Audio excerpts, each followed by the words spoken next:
करवा चौथ पर ना भूलें माथे पर कुमकुम और सिंदूर लगाना।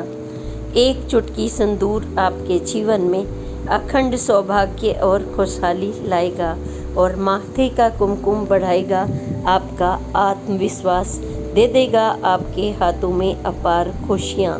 और यह सिंदूर जब आपके डिबिया यानी सिनोरा में जो आम की लकड़ियों से बनती है, इसका और भी विशेष महत्व है। कुमकुम की बिंदिया और मांग में सिंदूर, एक ऐसा अखंड वरदान जो तमाम खुशियाँ न सिर्फ धार्मिक मान्यता और पुराणों के मुताबिक बल्कि वैज्ञानिक रूप से भी भारतीय संस्कृति में महत्वपूर्ण है। और आज मैं कुमकुम का और सिंदूर का महत्व आपके सामने लेकर आई हूँ, ताकि आप करवा चौथ के दिन अपने मेहंदी रचे हाथों में यह सिनोरा लेकर एक चुटकी सिंदूर और माथे पर यह बिंदिया जरूर सजाएं, ताकि आपको शिव और गौरा माँ पार्वती की तरह अखंड सौभाग्य मिले। हमेशा हमेशा आप अपने पति की लंबी आयु के साथ उनके गले से लगें और भगवान शिव की तरह आप भी अपनी पत्नी के स्वयं लगाएं माथे में सिंदूर, तो और भी सौभाग्य में चार चांद लगेंगे। एकाग्रता, मन की शांति, आत्मविश्वास, सौभाग्य और शुभता, सिंदूर और माथे का इससे गहरा नाता है।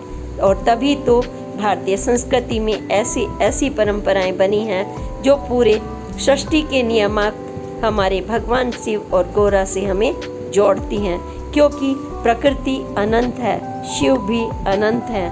और हम अगर उनकी परंपराओं के साथ रहें तो फिर देखिए आपके जीवन में क्या प्रकाश आता है। और यह माँ गौरी की लंबी आयु के साथ आप अपनी आयु के भी कनेक्शन जोड़ लीजिए भगवान शिव के साथ, ताकि आपके बच्चे भी खुश रहें, खुशहाली रहे घर में और जरा भी ना हिचकिचाएं फैशन के नाम पर। यह सब भगवान हनुमान जी ने भी माँ सीता को लगाते हुए सिंदूर जो एक चुटकी देखकर यह पूरा लेपन कर लिया था। और माथे का यह तिलक आपको देगा गजब का आत्मविश्वास। दूर से ही आपको लोग पहचानते हैं यह स्त्री कितनी सौभाग्यशाली है जब आपके माथे पर यह सिंदूर और टीका लगता है। कुमकुम केसर हल्दी का बना यह कुमकुम आपके जीवन में एक चुटकी से पूरी खुशियां समेट लाता है। और फिर दूर नहीं है करवा चौथ, बस तैयारी कर लीजिए, पहले से मंगा कर रख लीजिए और पा लीजिए शिव और माँ गौरा का यह वरदान। यह महत्व आपके जीवन में महत्वपूर्ण स्थान रखता है कुमकुम और सिंदूर। और फिर देखिए आप मन ही मन कितनी खुश होती हैं, प्रसन्न होती हैं। एक एक पल आपके लिए जीवन का महत्वपूर्ण बन जाता है। और हमारी इस पोस्ट को आप ज़रूर देखिए और अपने एक्सपीरियंस भी शेयर कीजिए।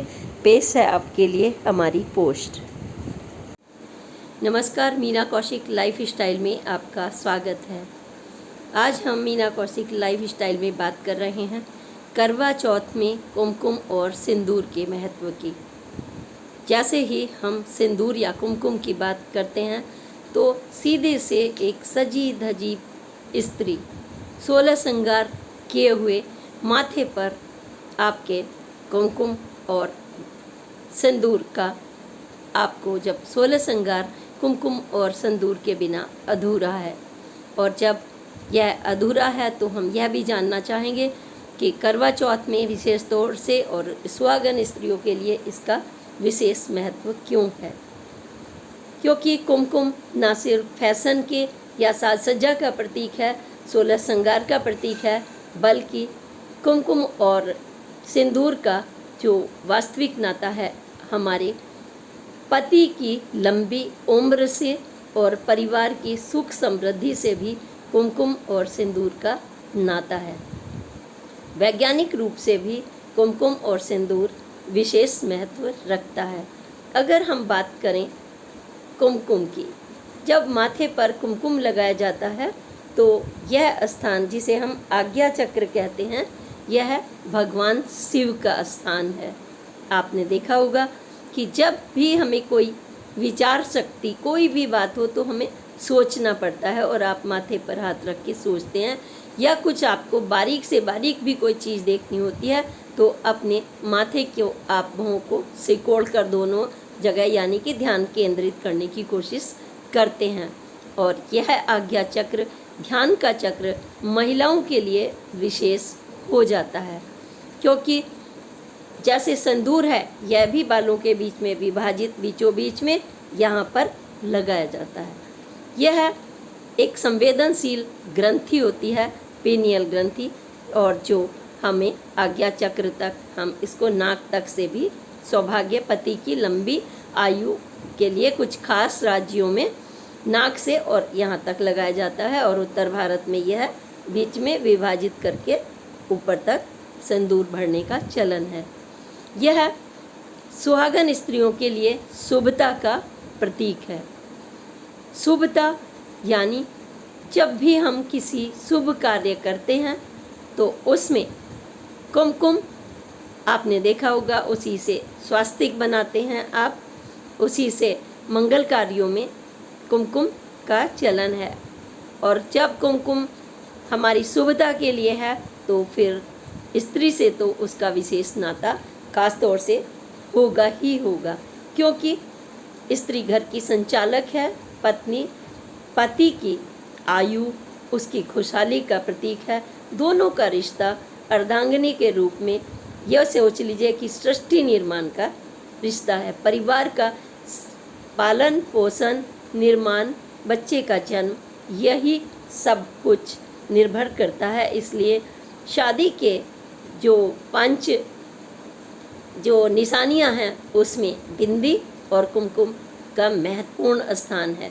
जैसे कंगन, मंगलसूत्र, बिछुए का स्थान है, ठीक उसी तरह से कुमकुम का भी महत्वपूर्ण स्थान है। हम दूर से ही पहचान लेते हैं कि यह सुहागन स्त्री है। जब मरते दम तक वह स्त्री, मतलब जब शादी होती है और फेरे फिरते हैं तो उसकी सास या पति सिक्के से मांग भरते हैं। संदूर और बिंदिया पहले से ही माँ सजा देती है, या उसकी सहेलियाँ पूरा 16 श्रृंगार करती हैं।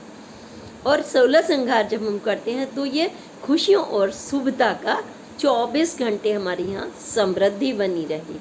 और फिर जब बिंदी की बात कर रहे हैं, चूँकि आज्ञा चक्र का है कुमकुम, तो आज्ञा चक्र में हम ध्यान केंद्रित करते हैं, सतर्कता की भी एक ऊर्जा शक्ति बनाए रखता है। यह कुमकुम और सिंदूर दोनों एकाग्रता बनाता है, हमेशा आपको चैतन्य अवस्था में रखता है। आप सो भी रही हैं तो एक माँ, एक पत्नी हमेशा जागरूक रहती है अपने बच्चे के प्रति, अपने पति के प्रति, तो उसकी जागरूकता। और हाँ, यह मत भूलिए, इसका वैज्ञानिक तथ्य भी है।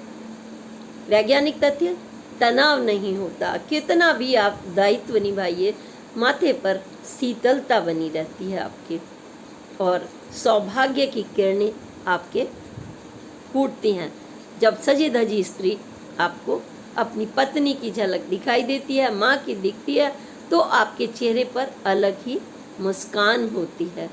वैज्ञानिक तथ्य है, सुंदरता से इसका नाता है, सोच से इसका नाता है, क्योंकि जब हमारे माथे पर बिंदी लगी हो, सिंदूर, तो आपका आत्मविश्वास भी बढ़ता है। इसका मंगल शुक्र ग्रह से और शिव जी की कृपा से भी विशेष नाता है। आप स्कंद, आप कोई भी पुराण, अगर कई हमारे कुमारी का पुराण पढ़ लीजिए, स्कंद पुराण, तुलसी से लेकर के अगर हम पढ़ें महाभारत तक, रामायण तक, तो आपको कुमकुम और सिंदूर का वर्णन अवश्य मिलेगा। कुमकुम किस चीज़ से बनता है आपको यह भी पता होगा, नहीं पता तो चलिए हम भी बता देते हैं, क्योंकि धार्मिक मान्यताओं जब भी कोई बनी है सनातन संस्कृति में, तो उसके पीछे विशेष तौर से गारंटी रूप से वैज्ञानिक तथ्य अवश्य है। ये बात अलग है कि आप रूढ़ियों के चलते चलते भूल जाते हैं, बस आपको यह उस समय एक चलन लगता है कि हमारे यहाँ परंपरा है या चलन है या रीति है, बाद में यह रूढ़ी भी बन जाती है। ये आपने नहीं लगाया तो ये हो जाएगा, उसको अंधविश्वास में चले जाते हैं। लेकिन जब हम उसके वैज्ञानिक तथ्य को जानते हैं तो परंपरा तक कब बनती है? जब उसको हम साबित कर चुके होते हैं। तो पीनियल ग्रंथि से, एकाग्रता से, आज्ञा चक्र से, शिव के एकांत चित्र और इसी से, क्योंकि जब भी मन में शीतलता होगी या फिर एकाग्रता होगी तो छोटे से छोटे कार्य में आपकी दिलचस्पी होती है। अगर आप पति में के बटन लगाना, एक छोटा सा काम कर रहे हैं, सब कुछ कर रहे हैं, तो आपका दिमाग उस बटन में पड़ा रहेगा। वो टूटा हुआ है, ऑफिस में क्या कहेगा, शादीशुदा देखो बटन तक नहीं लगा। बच्चे के आपका दिमाग पड़ा रहेगा कि मुझे अभी उसकी शर्ट बदलनी है, मुझे दूध पिलाने के बाद ये करना है। एक काम निपटाते हैं आप, दूसरे पर आपका दिमाग लगा रहता है। क्यों? क्योंकि ये आज्ञा चक्र जो बृहस्पति का भी ये हमारा स्थान है, ये पूरा आपको केंद्रित रखता है, आपकी इंद्रियों को संचालित रखता है, ऊर्जा भरता है। और जब लाल लगता है माथे पर लाल बिंदिया, तो ऊर्जा और भी ऊर्जा शक्ति का प्रतीक बन जाती है। जैसे हरा समृद्धि का प्रतीक है, इसी तरह से लाल रंग ऊर्जा शक्ति का प्रतीक है। जैसे पीला ब्रह्म शक्ति का प्रतीक है, गुरु की शक्ति का प्रतीक है। जब हम हल्दी का तिलक लगाते हैं, शुभता का प्रतीक है। तो ये तो हमने कई आपको प्रतीक बताए, लेकिन सबसे बड़ा प्रतीक करवा चौथ में अगर हम कहें तो सुहागन होने की निशानी है। और ये आपके लिए सारी जिंदगी को खुशहाल और शुभता और पति को लंबी जीवन देने की, इसमें बिल्कुल भी कोताही ना करें। अगर आप बतौर फैशन, ऐसे प्रोफेशन है डॉक्टर, इंजीनियर, ये वो, तो आप सोचते हैं, लेकिन आप एक दिन पति का करवा चौथ की तो जरूरी उनके लिए रिजर्व रखेंगी। वैसे तो एक दिन क्यों, सुबह शाम स्नान जब करते हैं हम पूरी तरह से सजते हैं, संवरते हैं, क्योंकि यह प्रकृति से जुड़ा हुआ है। अब आप कहेंगे प्रकृति से कैसे जुड़ा हुआ है? धरती माँ नहीं सजती क्या? आप बता दीजिए मुझे। धरती माँ सजती है ना, कैसे? वो माथे पर जब सूरज सुबह सुबह दमकता है, नदियाँ कल कल जब उसको धरती माँ को स्नान कराती हैं, रात भर की चंद्रमा की शीतलता के बाद जब वो अपने रात को सुबह ब्रह्म मुहूर्त में उठती हैं, तो उनका सबसे पहला कार्य यही होता है। ब्रह्म मुहूर्त में स्नान करने के बाद जब सूर्य के दर्शन करते हैं, तो वो उनके माथे का तिलक है, लालिमा है, एक लालिमा है, ये ऊर्जा शक्ति का प्रतीक बन जाता है। और वही बिंदी जो ऊपर भगवान धरती माता लगा रही है, वही लाल बिंदी आप यहाँ पर सजा लेती हैं अपने पति के लिए। माँ पार्वती भी सजाती थी, माँ सीता भी सजाती थी। भगवान शिव के लिए माँ पार्वती ने भी तपस्या के उपरांत व्रत भी रखा था, और करवा चौथ का भी व्रत रखा उन्होंने। तो माँ पार्वती भी हमें, जब हम वो सृष्टि की निर्माता हैं, तो हम चलते हैं, क्योंकि उन्होंने हमें यह मार्गदर्शन दिया है। हम उनकी संतान हैं। हमारे माता पिता जब कोई हमें मार्गदर्शन देते हैं, तो वो हमारे अच्छे के लिए देते हैं। हम उनको अगर इग्नोर करते हैं, तो कहीं ना कहीं जाने अनजाने अपना नुकसान करते हैं, अपने नक्षत्रों का नुकसान कर। किसी चीज़ की उपेक्षा मत कीजिए, क्योंकि यह सब आपके शरीर से, आपके मन से, आपके कर्म से, आपके वचन से, आपकी आत्मविश्वास से नाता रखता है। ये आपका कनेक्शन है, प्रभु के साथ कनेक्शन है, आपकी सुंदरता से है, आपके पति से है, आपकी घर की खुशहाली से है। तो करवा चौथ पर तो आप बिंदी, कुमकुम और सिंदूर लगाना बिल्कुल मत भूलिएगा। ऐसे ही मैं आपको बताऊंगी कड़े और मंगलसूत्र का भी क्या महत्व है, वो भी मैं आपको बताऊंगी। और मैंने करवा चौथ की विधि विधान और शुरुआत कोई क्या हुई है, वो भी मैं आपको बता चुकी हूँ। तो जब बिंदी कुमकुम बनता कैसे है? अब ये लाल रंग का ये नहीं है कि हमने कलर बॉक्स में से निकल लगाया और कुछ भी लगा दिया। कुमकुम बनता है बहुत ही शुभ चीज़ों से, हर्बल चीज़ों से, यानी केसर, यानी हल्दी, चंदन, इन चीज़ों को मिक्स करके बनाया जाता है कुमकुम।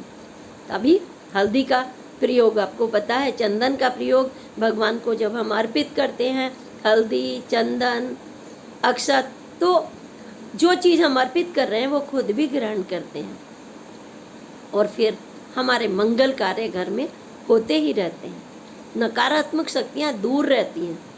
उदाहरण के लिए जो आप छोटी सी, अगर मैं वैज्ञानिकता से हटकर बात करूं, कोई युवती जा रही है, यौवना, अगर उसके माथे पर तिलक लगा हुआ है, कुमकुम यानी सिंदूर बिंदी, तो जो भी गलत सोच वाला व्यक्ति है दूर हट जाएगा। नहीं नहीं, इसकी शादी हो चुकी है, उसके बारे में वो सोचेगा नहीं।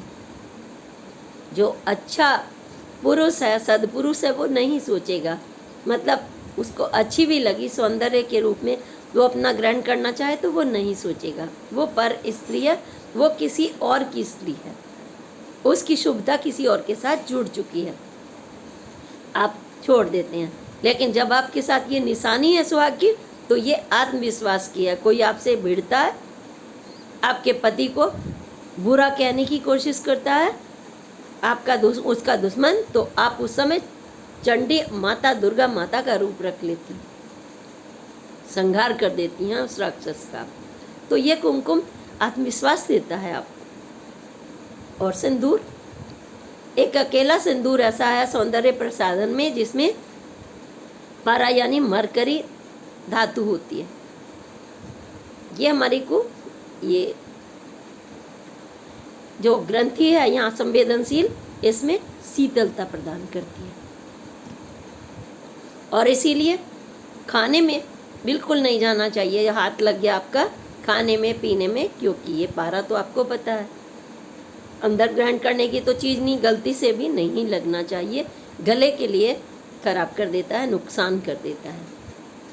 तो वो बह कर भी यहाँ तक अंदर मुँह के नहीं जाना चाहिए। ना छुएं, किसी के खान पान में भी वो बिल्कुल ना लगे।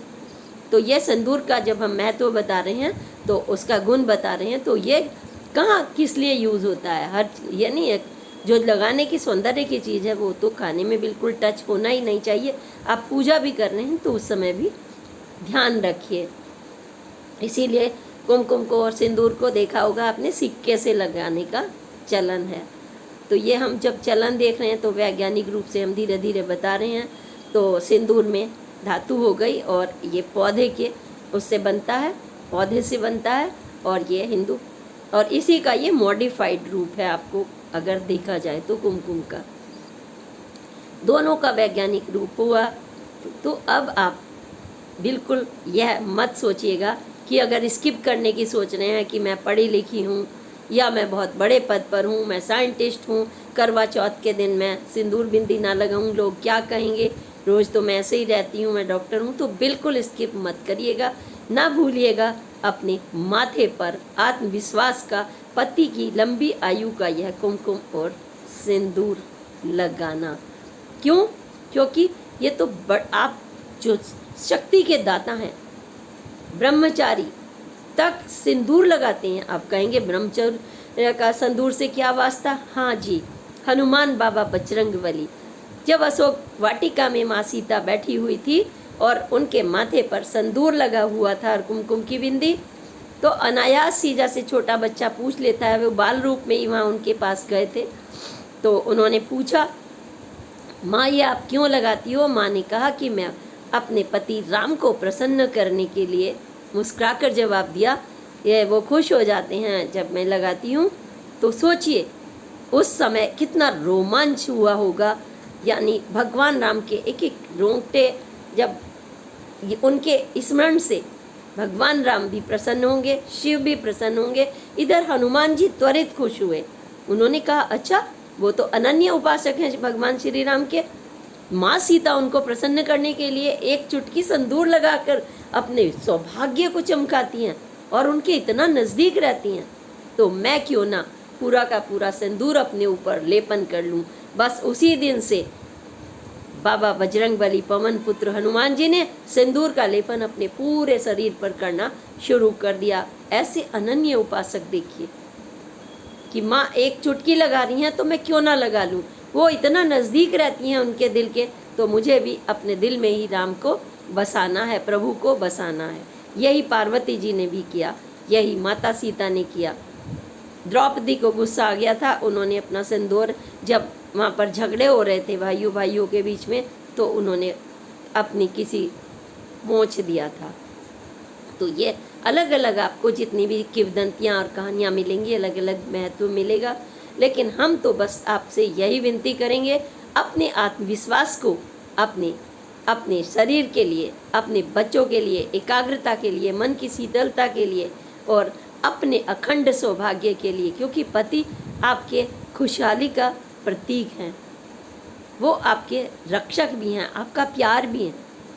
इसलिए उनसे तो आपको सब कुछ मिलता है सृष्टि का, बच्चों का जन्म भी उनसे ही मिलता है, सृष्टि भी उन्हीं से चलती है, आगे हमारा वंश वृद्धि भी उसी से होती है। यह सब कुछ देखते हुए आप कुमकुम बिंदी जरूर सजाएं, संदूर भरें, कुछ भी ना सोचें, एक चुटकी सिंदूर आपके जीवन को बदल कर रख देगा। बस अपना लीजिए, प्रभु का आशीर्वाद ले लीजिए, माँ पार्वती की करवा चौथ के दिन और गौरा और शिव की पूरी तरह से श्रद्धा भक्ति से आप पूजा करके सौभाग्य मांग लीजिए। इसी के साथ अगली पोस्ट तक के लिए मैं प्रणाम और जय हिंद कहने से पहले ये ज़रूर कहूँगी कि आपका जो मांगलिक शुभता है मेरे लिए, वो मेरे सब्सक्राइबर हैं। यही तो शिव की देन है, क्योंकि पूरा परिवार एक साथ रहे तो मीना कौशिक पूरे परिवार की एकता, अखंडता, वसुधैव कुटुंबकम के लिए आपसे कहती है, एक चुटकी सिंदूर की तरह से आप एक चुटकी आशीर्वाद सब्सक्राइब का भी हमारे चैनल को अवश्य दें, भगवान शिव और माँ गौरी के नाम। इसी के साथ अगली पोस्ट तक के लिए प्रणाम, जय हिंद, जय भारत।